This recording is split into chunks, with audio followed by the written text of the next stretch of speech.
자, 애굽왕 느고가 지금 어디를 가고 있는 거냐면 바벨론을 치러 가고 있어요.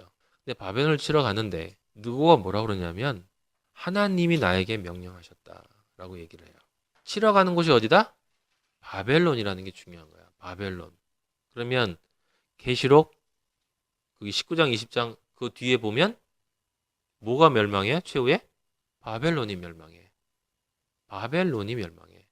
그 심판을 누가 해요? 천사들이 하거든. 그럼 누구를 상징하는 거야? 누군 지금? 천사들을 심판하는 천사들을 상징하는 거예요. 그래서 심판하러 오는 계시록의 모습을 상징하는 거예요. 그런데 여기 아주 재밌는 표현이 있어요. 요시아에게 그러니까 비키라고 얘기해요. 나는 당신을 치러 가는 게 아니야. 하나님을 따르지 않는 모든 자의 멸망을 지금 실행하기 위해서 가고 있는데 그 멸망받아야 될 존재를 멸망하지 못하도록 누가 막고 서 있냐면 요시아가 막고 서 있어. 근데 그 요시아가 나가서 방비했다. 지금 20절에 보면 나가서 방비했다는 말은 있는데 22절에 봐도 요시아가 몸을 돌이켜 떠나기를 싫어했다라는 말이 있는데 신기한 건 하나님을 거스르는 일이라는 걸 분명히 알면서도 아무 말도 안 해. 예수님은 마지막 심판 때 빌라도가 질문했을 때도 뭐 했어요? 침묵하셨어. 침묵하시고 십자가의 길을 가셨어요. 그럼 십자가는 뭐야? 하나님의 심판을 맨몸으로 막아선 거예요. 막아선 거예요. 왜? 우리를 사랑해서. 지금 느고가 천사가 누굴 치러 가는 거냐면 바로 여러분을 치러 가는 거예요. 저와 여러분. 칠 수밖에 없어. 우리는 이렇게 심판받을 수밖에 없는 존재야. 그게 하나님의 명령이고 속히 하라는 얘기는 이제 때가 됐다는 얘기예요. 마지막 심판을 나타내는 거야. 그래서 요시아가 죽은 다음에 이 심판이 실제로 일어나요. 금세 한두 장 사이에 끝나버려. 하나님을 거스르지 말라라는 건 무엇을 거스르지 말라는 거야? 공의를 거스르지 말라라는 거야. 근데 그 공의, 하나님의 가장 큰 공의는 뭐예요? 사랑이야. 예수 그리스도는 하나님의 공의를 거스러서 여러분과 저를 위해서 십자가로 모든 심판을 홀로 막아섰어요. 난 절대로 여길 떠나지 않을 거다. 거기 써 있어. 요시아가 몸을 돌이켜 떠나기를 싫어했어. 그리고 정말 영적인 단어가 나와요. 오히려 변장하고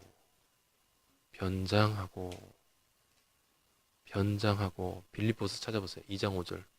너희 안에 이 마음을 품으라. 곧 그리스도 예수의 마음이니 이는 근본 하나님의 본체시나 하나님과 동등됨을 취할 것으로 여기지 아니하시고 오히려 자기를 비워 종의 형체를 가지사 하나님의 아들이 종으로 변장하고 사람들처럼 변장하고 죄인으로 변장하고 저주받을 존재로 변장해서 날 죽이라고 맞섰어요. 맨몸으로 십자가에서. 사실은 그게 숨겨진 아버지의 뜻이었기 때문에 싸우고자 하여 하나님에서 입에서 나온 느고의 말을 듣지 아니하고 그래서 어디서 싸우냐면 무기또 골짜기에 싸우는 거예요. 여러분. 무기또는 계시록 16장에 나오는 아마겟돈이에요. 아마겟돈. 무기또라는 말이 계시록 16장 거기 한번 찾아봐요. 16장 16절에 새 영이 히브리어로 아마겟돈이라 하는 곳으로 왕들을 모으더라 라고 나와 있어요. 아마겟돈이라는 말은 무기또의 산이라는 뜻이야. 무기또의 산. 아마겟돈이라는 말이 무기또의 산이라는 뜻이고 그 무기또의 산이 히브리어로 하르 무기또야. 하르 무기또. 그걸 헬라어로 바꾸면 아마겟돈이 돼요. 그러니까 아마겟돈이라는 말은 무깃도의 산이란 뜻이야. 근데 신기하잖아요. 무깃도인데 뭐야? 산이야. 어느 산이야? 골고다 산이야. 골고다 산. 골고다 산. 마지막 최후의 전쟁을 이미 예수 그리스도는 치렀어요. 승리했죠. 사탄의 머리를 박살냈어. 어디서? 무깃도 산에서. 근데 박살낸 그 사탄이 실제로는 누군 거예요? 예수님이야. 예수님이 그 사탄과 같은 존재가 되어서 저주받은 존재가 되어서 악의 화신이 되어서 그렇게 변장을 하셨다고. 여러분 하나님의 아들이요. 여러분을 위해서. 그리고 홀로 하나님의 심판을 십자가에서 다 받아버렸단 말이에요. 그래서 마지막 심판 때, 이 최후의 심판 때 우리는 여기서 빠지게 되는 거야. 아셨어요? 그걸 여기서 지금 계시록에 나와 있는 이 심판 안에 우리가 들어가 있는데 예수 그리스도가 십자가에서 그걸 다 받아버리셨기 때문에 그것을 믿는 존재는 이미 이 심판이 우리에게 이루어졌다라는 것을 믿는 존재는 실제 이 마지막 아마겟돈이 왔을 때 거기서 빠진단 말이에요. 그게 지금 어디에 나타나 있는 거야? 요시야 왕을 통해서 나타나 있는 거예요, 지금. 무깃도 골짜기에 이르러 자기를 비워 종의 형체로 변장해서 마지막 심판에 모든 악을 심판하는 그 심판이 이미 골고다에서 영단번에 이루어져서 그래서 이 예수 그리스도를 예표하는 요시야가 무깃도에서 죽지 않고 어디서 죽냐면 예루살렘에 와서 죽어요. 그래서 하나님의 명령을 어겼다라는 말이 나와 있는데 조상들의 묘실에 장사돼 평강의 왕으로 들어가고 그리고 모든 사람들이 슬퍼해요. 뒤에 보면 예루살렘 사람들이 요시야를 슬퍼하고 우리가 예수님 생각하면 골고다 십자가 생각하면 우리 마음에 늘 영적인 거룩한 감동이 있고 그리고 그럴 수밖에 없는 것. 그러니까 지금 그 뒤에 나와 있는 진짜 그 마지막 심판이 틀림없이 있고 그 심판이 끝나면 모든 존재들은 다 영원히 타지 않는 불 속에 들어갈 수밖에 심판의 자리로 갈 수밖에 없는데 되돌릴 수도 없고 복습할 수도 없고 유급도 없고 그냥 그때 딱 결정되면 그 다음에 영원이라는 것은 영원이라는 게 무슨 뜻이라고 했어요? 변화가 없음이라는 뜻이라고 그랬잖아. 영원은 변화가 없음이라는 뜻이야. 한번 거기 들어가서 심판을 받기 시작하면 그 심판의 상태가 절대로 변할 수 없는 자리예요. 왜냐하면 영원의 존재인 하나님이신 예수 그리스도를 먼지에 불과한 인간이 철저하게 무시한 존재이기 때문에 영혼의 존재를 무시했기 때문에 영혼의 존재에 대한 죄를 저지른 거고 그것은 영혼의 심판을 받아야 되는 거예요. 예수님이 십자가에서 돌아가신 후에 3일 만에 부활하셨다고 그랬잖아요. 그때 지옥에 가셨단 말이에요. 예수님이 3으로 완성되어진 후에 부활하셨다는 이야기는 예수 그리스도에서 지옥으로 가셔서 우리의 영과 혼과 육의 모든 죄를 완전히 깨끗하게 도말하는 그 형벌을 다 받으시고 올라오셨다는 뜻이에요. 우리 생각에는 3일 이렇게 생각할지 모르지만 그런 시간은 존재하지 않는다니까. 영혼의 존재와 영혼의 시간과 우리의 시간은 완전히 다른 거예요. 완전히 다른. 우리는 시간도 아니야. 이건 변화야.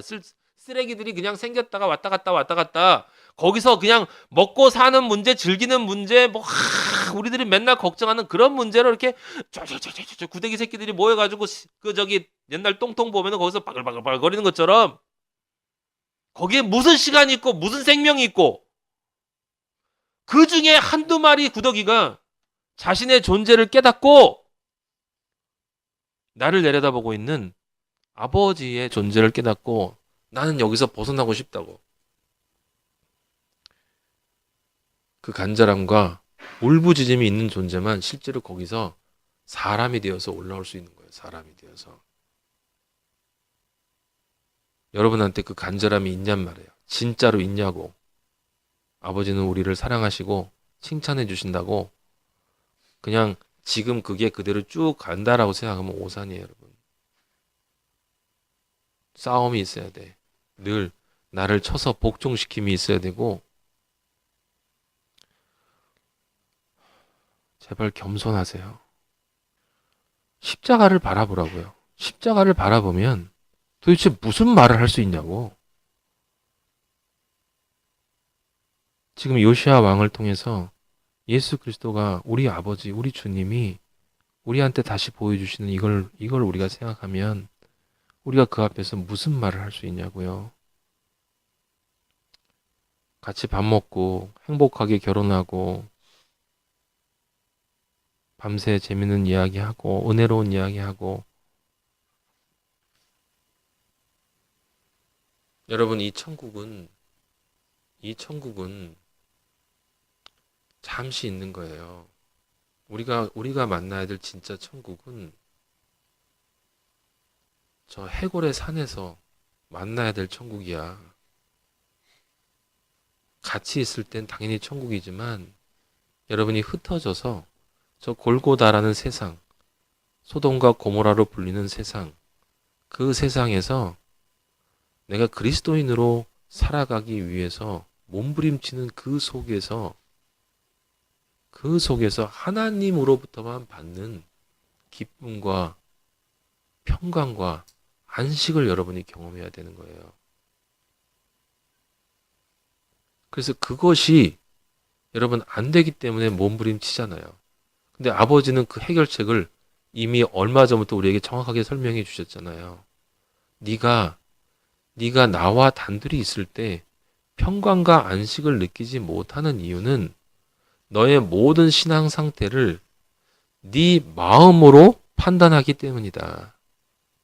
네 마음으로 네 스스로 너의 생각과 너의 감정과 너의 의지로 성경대로 살려고 노력하고 그것으로 너 자신을 판단하고 그리고 성경에 아버지가 말씀하시는 모든 것에 대해서 내가 그것으로 분석하고 행동하기 때문이다.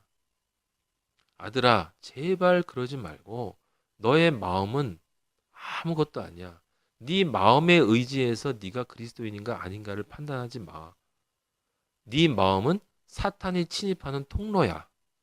네 마음을 의지하지 말고 말씀만 의지해라.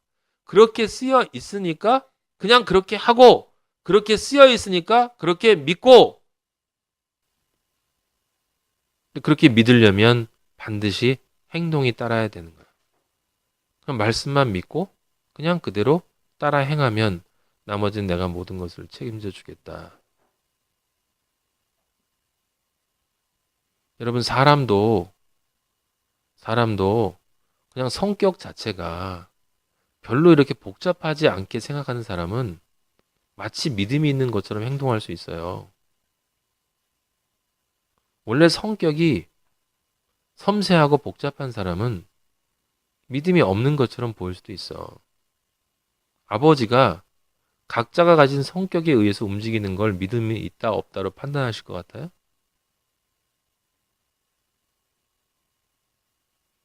그래서 그 사람의 행동을 보면 어떤 사람을 보면 정말 믿음이 있는 것 같고 어떤 사람을 보면 믿음이 없는 것 같아. 근데 그건 사실 우리가 몰라요.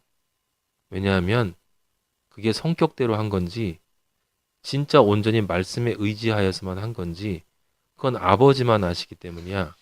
그리고 그게 성격 때문에 안 하는 건지 아니면 그 말씀에 대한 몸부림 때문에 워낙 성격이 그런데 말씀을 믿고자 하는 몸부림 때문에 자기를 찢고 그러면서도 못하는 거다라면 아버지께서 그것을 오히려 더 긍정적으로 보실 수도 있어요. 왜? 지향성이 있기 때문에. 지향성. 정말 아버지를 따라서 아버지의 뜻에 따라서 살고 싶은데 제 성격 자체가 너무 복잡하고 너무 섬세하고 너무 생각이 많은 존재로 태어난 건 내가 어떻게 해 그거. 근데 그 안에 아버지를 따라 살고 싶은 그 간절함과 지향성이 있다면 아버지께서 시간이 걸리시면 그리로 인도해 주시겠죠. 여러분 간절히 부탁하는데 여러분 자신과 아버지의 관계로 여러분의 신앙을 판단해야 돼요. 여러분 자신과 아버지만의 그 자리에서 여러분의 영혼육 안에서 아버지와 나와의 신앙이 어떤지가 결정되는 것이지. 우린 오늘 예수 그리스도의 마음을 또 한번 배웠습니다. 그분이 우리에게 가죽이 벗겨지고 온갖 수모를 사실은 우리에게 당했는데 그렇게 당한 이유가 사실은 우리를 살리기 위해서였다라고 하는 그 일, 변장까지 해가면서 전 성경에 처음에 이 변장이라는 단어를 보고 도대체 무슨 이런 단어가 성경에 나오나. 우리 예수님은 변장을 좋아하시는 분이에요. 여러 번 안 하셔. 하지만 한 번 할 때 화끈하게 하셨어요. 우리도 그러면 변장하면 좋잖아.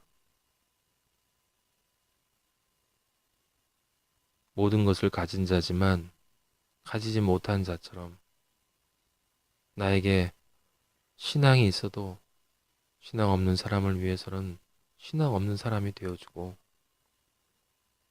나에겐 기쁨이 있지만 아픔이 있는 존재를 친구를 보면 그 아픔이 되어주고 요시야 왕은 그렇게 십자가를 예표하고 동시에 마지막 최후의 심판을 예표하고 있어요. 그러니까 무엇을 상징하는 것입니까? 우리 하나님 아버지의 사랑과 하나님 아버지의 온전한 공의를 동시에 상징하는 완성의 예표예요. 지금까지 나와 있던 다른 왕들하고는 조금 다르게, 물론 다 똑같은 예수 그리스도의 예표지만, 그래서 여러분들이 이 글을 볼 때마다 아, 예수님이 날 위해서 이렇게 변장하셨구나. 저렇게 더러운 존재로, 저렇게 비참한 존재로 변장을 해주셨구나. 근데 그 가죽을 내가 벗겼네. 라는 사실을 잊지 마세요. 우리는 아버지 앞에 내세울 수 있는 거 아무것도 없어요. 아버지의 은혜에 감사하고 그거 찬양하면서 아버지의 나라에 모두 함께 갔으면 좋겠습니다.